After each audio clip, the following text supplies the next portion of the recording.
नमस्कार दोस्तों। तो अभी भारत और पाकिस्तान को लेकर बहुत सारी बड़ी अपडेट सामने आ रही हैं और इस युद्ध को शुरुआत पाकिस्तान ने किया था, लेकिन इसे खत्म भारत बहुत ब्रूटली करने वाला है। जैसा सबसे पहली खबर यह है कि पाकिस्तान अपने लड़ाकू विमानों से हमारे जम्मू कश्मीर, पठानकोट, अमृतसर जैसे जगहों में अटैक करने की कोशिश कर रहा था। लेकिन सबसे पहले तो हमारे S-400 ने पाकिस्तान के लड़ाकू विमानों को मार गिराया, लेकिन इन्हीं विमानों में से पाकिस्तानी पायलट खुद को बचाने के लिए इंजेक्ट कर लिए और उसके बाद ये गलती से भारतीय सीमा के अंदर आ गिरे।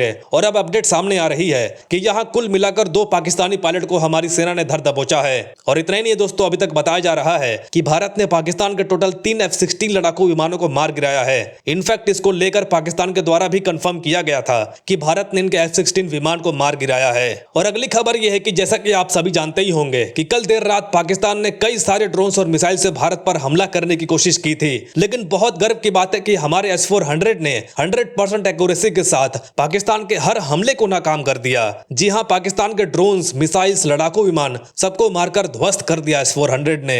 लेकिन इसी के जवाब में अब तक की सबसे बड़ी खबर आ रही है कि भारत ने अब अपने INS विक्रांत को एक्टिव कर दिया है। और आप जानकर हैरान होंगे कि INS विक्रांत ने कराची पोर्ट को पूरी तरीके से डिस्ट्रॉय भी कर दिया है। जी हां, ये अब तक की सबसे बड़ी न्यूज है कि पाकिस्तान का सबसे इंपॉर्टेंट पोर्ट यानी कि बंदरगाह, जहां से पाकिस्तान अपनी जरूरत का हर सामान या तेल इसी पोर्ट से मंगवाता था, उसे भारत के INS विक्रांत ने डिस्ट्रॉय कर दिया है। जिससे यह अब साबित हो गया है कि पाकिस्तान अब पूरी तरीके से आइसोलेट हो गया है, क्योंकि अब पाकिस्तान के पास उनके टैंक्स के लिए, उनके लड़ाकू विमान के लिए फ्यूल पहुंच ही नहीं पाएगा। और इस वक्त बताया यह भी जा रहा है कि हमारी तीनों सेना पूरी तरीके से एक्टिव हो चुकी है। फिर चाहे वो नौसेना हो, वायुसेना हो या थल सेना हो, सभी सेनाएं अपना अपना काम बखूबी कर रही हैं और भारत पर दुश्मनों से एक भी खरोच नहीं आने दे रही हैं। और हम बहुत खुशनसीब है कि हमारे भारतीय सेनाओं के जैसे सैनिक हमारी सुरक्षा कर रहे हैं। और पाकिस्तान इतना कायर दश है, इसने साबित भी कर दिया है, क्योंकि कल देर रात पाकिस्तान ने 100 से ज्यादा ड्रोन्स हमले किए थे और पाकिस्तान ने टारगेट करने की कोशिश की थी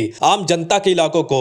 लेकिन इसको लेकर घबराने की जरूरत नहीं है। हमारा सुदर्शन चक्र यानी कि S-400 हमारे बॉर्डर पर तैनात है, जिसने पाकिस्तान के सभी हमलों को नाकाम कर दिया। और इसके लिए हमें बहुत बहुत शुक्रिया बोलना चाहिए रशिया को, जिसने हमें S-400 जैसा सबसे लीथल और एडवांस एयर डिफेंस सिस्टम दिया है, जिसके वजह से आज हमारे देशवासी पाकिस्तान के मिसाइल और ड्रोन हमलों से बच पा रहे हैं। लेकिन सिर्फ S-400 ही नहीं, बल्कि हमारे जितने भी खुद के एयर डिफेंस सिस्टम है, जैसे कि आकाश डिफेंस सिस्टम हो गया, इजराइल से लिया हुआ स्पाइडर हो गया, या बराक हो गया, या फिर QRSAM हो, सभी ने बहुत बेहतरीन काम किया है। और इन्हीं सुरक्षा कवच के बदले ही भारतीय लोगों को आज ज्यादा नुकसान नहीं हुआ है। और जाते जाते पाकिस्तान से एक और बहुत ही बड़ी न्यूज सामने आ रही है। दरअसल बताया जा रहा है कि पाकिस्तान के आर्मी चीफ आसिम मुनीर को इसके पद से हटा दिया गया है और इसे गिरफ्तार भी कर लिया गया है। और बताया जा रहा है कि पाकिस्तान के अंदर अब तख्ता पलट की भी तैयारी शुरू हो चुकी है। जी हाँ, क्योंकि पाकिस्तान में जगह जगह पर गृह युद्ध छिड़ना शुरू हो गया है। लेकिन हमें इस आदमी को छोड़ना नहीं चाहिए। ये आदमी जहां भी रहे, जिस भी कोने में रहे दुनिया के, इंडियन आर्मी से पकड़ कर लाए और कश्मीर के चौराहे पर